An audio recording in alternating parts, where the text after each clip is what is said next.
అందరికీ జేబీఎం. నేను Rajesh Mahasena. Welcome to Mahasena media. Party పెట్టినప్పుడు ముద్రగడ లేడు, 67 సీట్లు వచ్చినప్పుడు ముద్రగడ లేడు, 151 వచ్చిన రోజు కూడా ఈ ముద్రగడ లేరు.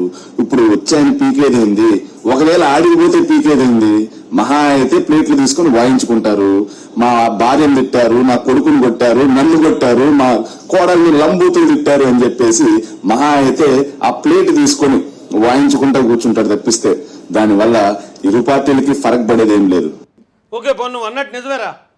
వైసీపీ పెట్టినప్పుడు ముద్రగడ లేరు, వైసీపీ గెలిచినప్పుడు ముద్రగడ లేరు. మరి ఎందుకు ముద్రగడ వస్తారనగానే ఎందుకు పొలవమ్మను బాగా కలుగు చేశారు? ముద్రగడ పద్మనాభం గారు వచ్చేస్తున్నారు వైసీపీ పార్టీలోకి. జనసేన పార్టీని ఎదిరించి కాపుల నుంచి పెద్ద నాయకత్వం వచ్చేస్తుంది. కాపులందరూ కూడా ఇప్పుడు మా వైసీపీలోకి వచ్చేస్తున్నారని ఎందుకు గిలగిల కొట్టించుకున్నారు? ఎందుకు Pattipati seat, Jaggampeta seat, Pithapuram seat Mudragada గారికి ఇచ్చేస్తున్నారు? ముద్రగడ గారికి ఒకటి, వాళ్ళ అబ్బాయికి ఒకటి, వాళ్ళ కోళ్ళకి ఒకటి అని ఎందుకు మరి డప్పేశారు? ఎందుకంత ఆనందపడిపోయారు? అందరూ ద్రాక్ష పొల్లగానే ఉంటుంది రా అబ్బాయి. ఆ నక్క కూడా ఎగిరిందట ద్రాక్షాల కోసం.